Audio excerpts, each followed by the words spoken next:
Hello and welcome to Edupedia World. So welcome to this episode where we will be creating a robotic arm. So the robotic arm we're going to be creating is going to look something like this. It's going to be pretty simple, and that's because what we want to do is set up the animation. So as you can see, I'm able to animate this robotic arm by just moving one small point, and that's the purpose of this tutorial. So it's going to be pretty exciting and very useful for animation. So let's jump into a new project and let's go ahead and start creating our robotic arm. So this is just made up of very simple objects. So I'll start by adding a cylinder and using these handles I will start to shape the object. So I'll call this the base, and then I will take a cube, start changing the size a little bit, move it up, and hold shift. It was in the center. Hold shift and start moving it to the side. So I'll move it 30 centimeters to the side. Hold control and shift and move up, and move 60 to the right side. That way we will have two boxes that are perfectly parallel and they are perfectly aligned to this this base. So I'll take these two cubes, maybe give them a name, I don't know, base cube, and base cube. I'll select both of them and drag them so they are a child of the base. That means if I take the base, click R, start rotating it, these two base cubes will follow along. I will then take a cylinder, rotate, hold shift to make it snap, press E, move it upwards, T to scale, and then use these guys to align it like this. So this will be my base pivot, and I will drag this just under the base. Doesn't really matter, this will just be static, so it will not rotate anything. It all follows along, so if I rotate this, everything moves with it. Let's create the arm. So add a cube and change the dimensions, and this will be the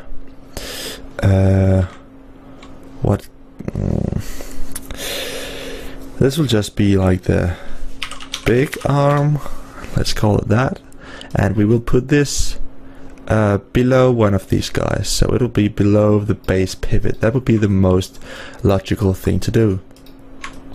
So we want it in a way that we can take this guy, press R and rotate it, and when we rotate it, it will rotate around this object down here. So in order to do that, we have to change the pivot, and the way we do that is that we first have to make it into an editable object. So we first have to select our big arm. Sorry, didn't mean to move that. Select the big arm, press C on the keyboard, and we will have an editable object. Next step is to click with your middle mouse button, go into the right view, and if we enable this guy over here, we're able to move the pivot around without moving the object. You can also press L and that will do the same thing. So we want to drag this in a way that it is in the center of our base pivot, as we called it.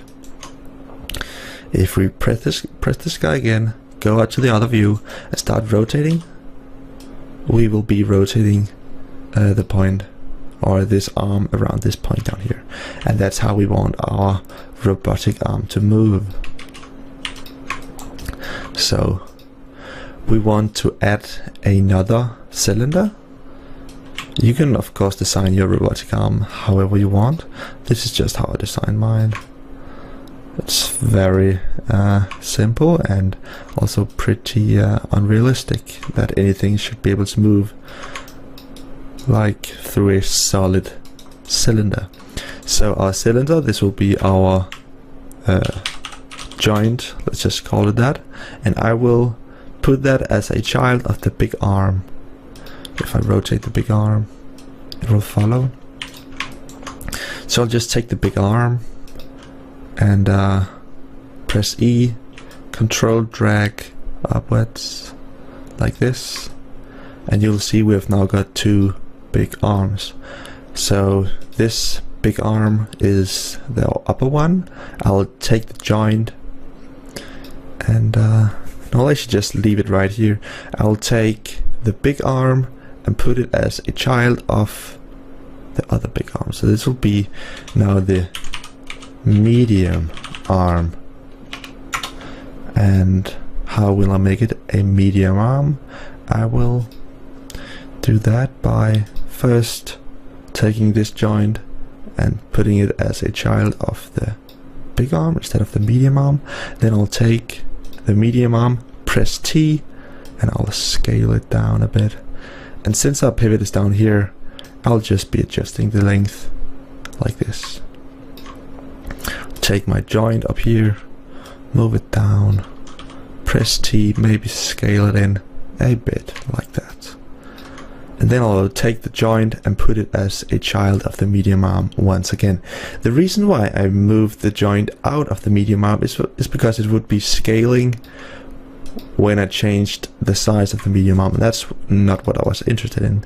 So if we take the medium arm, press R and start rotating it, the joint will follow along.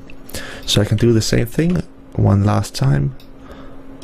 Call this small arm, put it beneath the medium arm, and if I rotate, you'll see it all working. I can take everything, because I don't mind that this gets smaller, just do T and scale everything down like this. And as you can see, this is now our robotic arm finished. I can select, just click down here on the big arm, rotate, click up here, rotate, click up here and rotate. And as you can see, now our robotic arm works as it should. So if you wanted to animate this, you could just go ahead, add like 300 frames, select everything, add a keyframe for everything like this, move to maybe say frame 40, and rotate, and maybe take this guy, move it forwards, move this guy forwards, move this guy forwards like that. Add a new keyframe for everything like that. And as you can see, our robotic arm will be moving between those points like this. But this method, even though it's pretty easy to use, or pretty simple to use, I should say, it's not that it's, for some applications it's pretty fiddly. So let's say I wanted this robotic arm to move to this cube right here. So I would have to first rotate the base like this, rotate the base, and then I have to rotate this guy, and then I have to basically just fiddle around with these joints until the arm is perfectly aligned however I want it to this cube like that. I can set a keyframe for everything, And as you can see, now it's going around and moving to this cube. But as you saw, I actually had to use quite a lot of time in order to get it in that position. And I'm actually, if I wanted it to be in a very, very, very specific position, it would actually be almost impossible.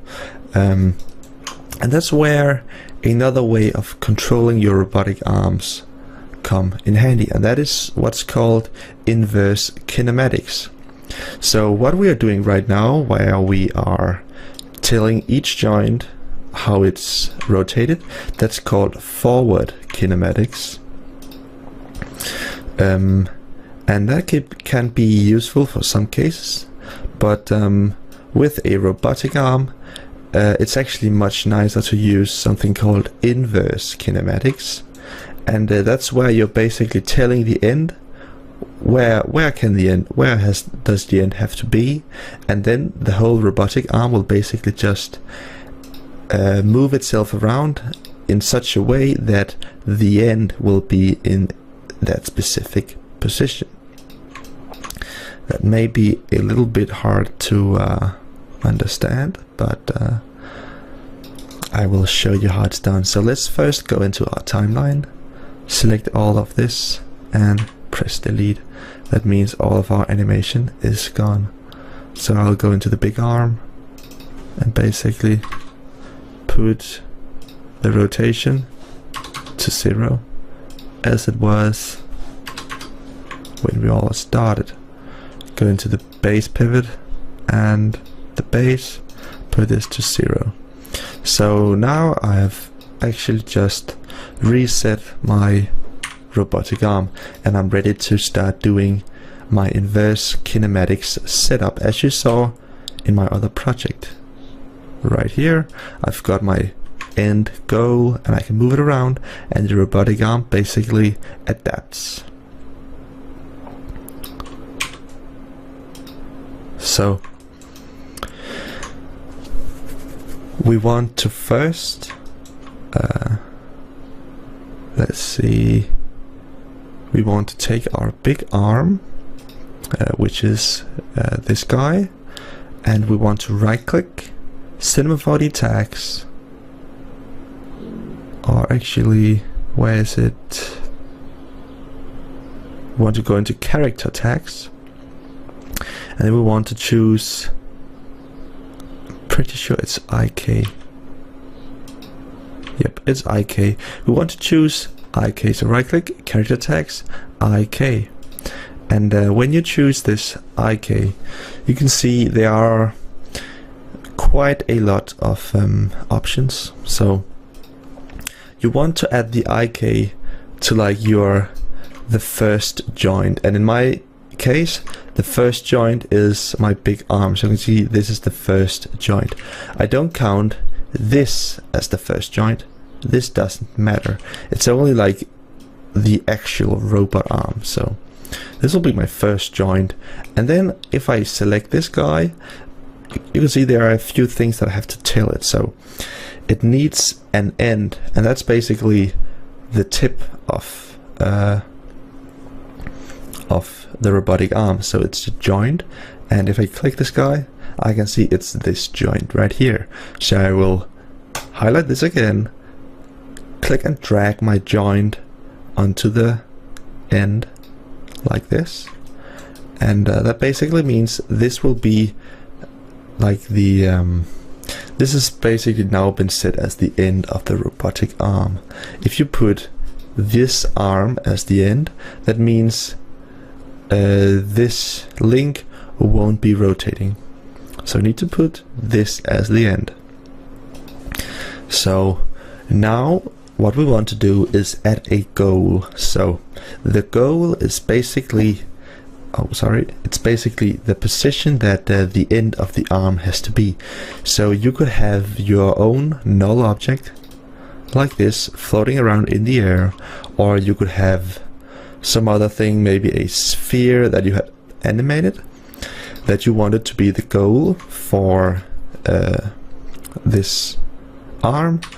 But you can also make Cinema 4D create its own goal. So if you had your own goal, let's say it's this null object, you would go in here, drag the null object into the goal slot, and as you can see, it starts doing some weird stuff. You could also delete this and undo, or the goal, please undo this. No, it won't. So you could, instead of using this null, you could say add a goal like this, and it will now have created a joint goal that is on the same level as your, like the base arm thing. So if you go into the joint goal, you can start moving it around, and it will basically be the same thing as the other version. So right now our robotic arm is all it's not how we want it to be. It's all rotated like out of position. So that has to do with the axis that you set it up to. So right now it's set up to auto, but we want to actually just go through and pick different axes. So let's just try X, and in this case X actually seems to work. Holy moly.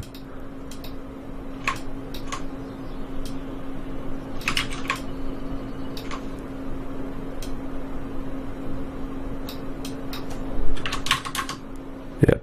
So for some reason the x-axis was doing some very weird stuff. I've not seen that before, but if I choose something like Y, you can see the joints right here, they are lined up. They are doing the thing that they have to do, and if I move this around, you'll see they're actually rotating in the correct way. So let me just undo that. The one last thing that we have to do in order to for this to be good, it has to be rotated like 90 degrees to this way, this direction. So I'll go into this icon once again, and I'll just change the twist.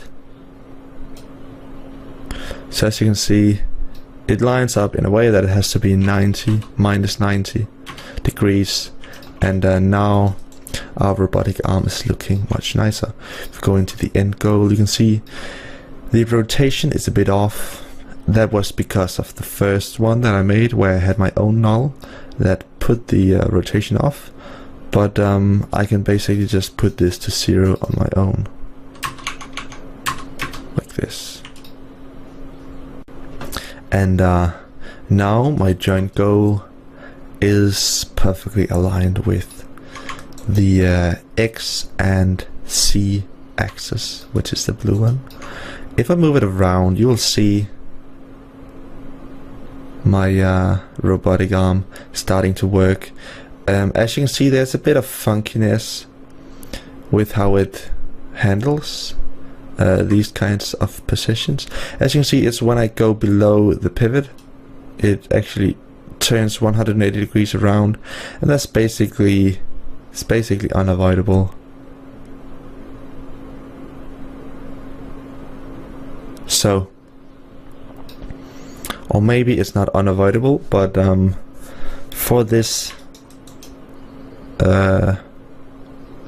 example, we're gonna have to live with it.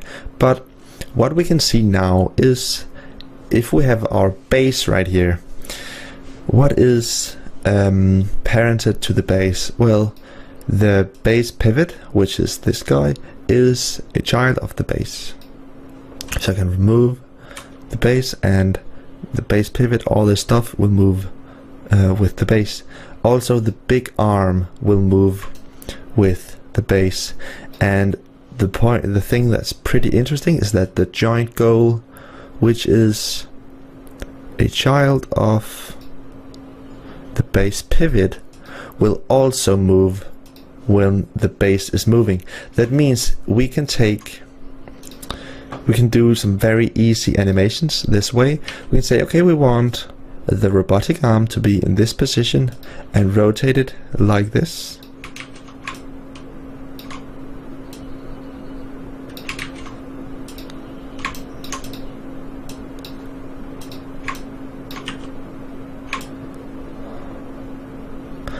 So as you guys saw, I was having a few problems with my robotic arm basically leaning over to the side when I was to rotate the base.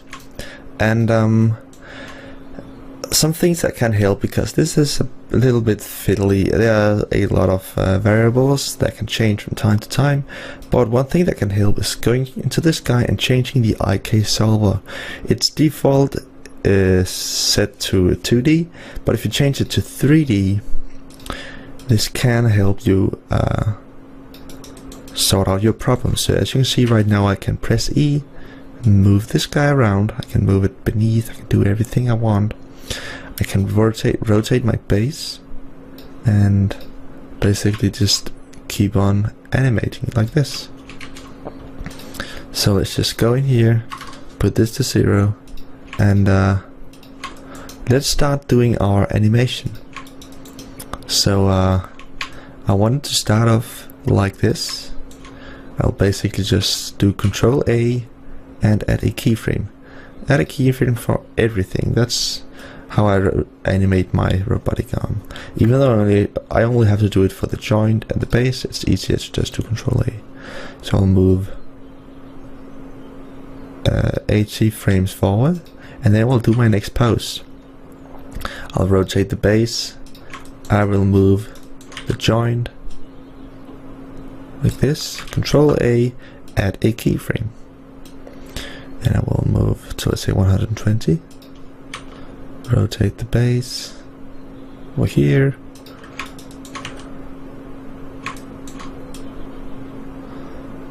Move this up here. Control A, keyframe. Sorry, I didn't do Control A properly. Like this. Control A, add a keyframe. And if I were to play everything, we should see the robotic arm animating very nicely. Like this. And then at 120 we can have the base rotated like this, and the arm, sorry, I need to change the point, and the point all set up like this. Control A, add a keyframe, and we will see what we've got.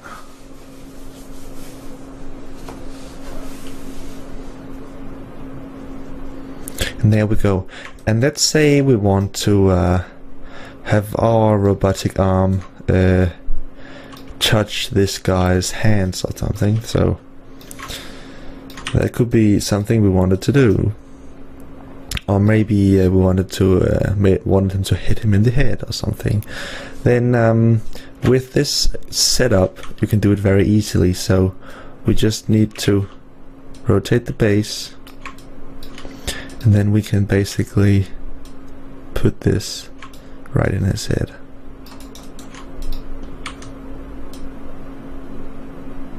So the only thing you're gonna have to adjust is the rotation, and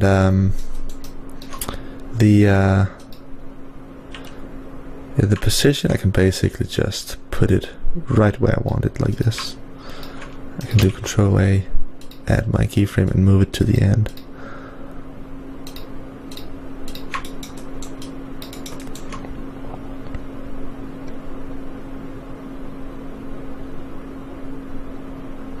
So this is one of the advantages of using inverse kinematics, that you can easily put the robotic arm's end in a very specific position. There we go. So that is about it for how we can rig and animate our robotic arm. It's now time that we actually try and make something a little bit more purposeful out of this and actually do a final render. Thank you for watching Edupedia World. Stay tuned for more videos.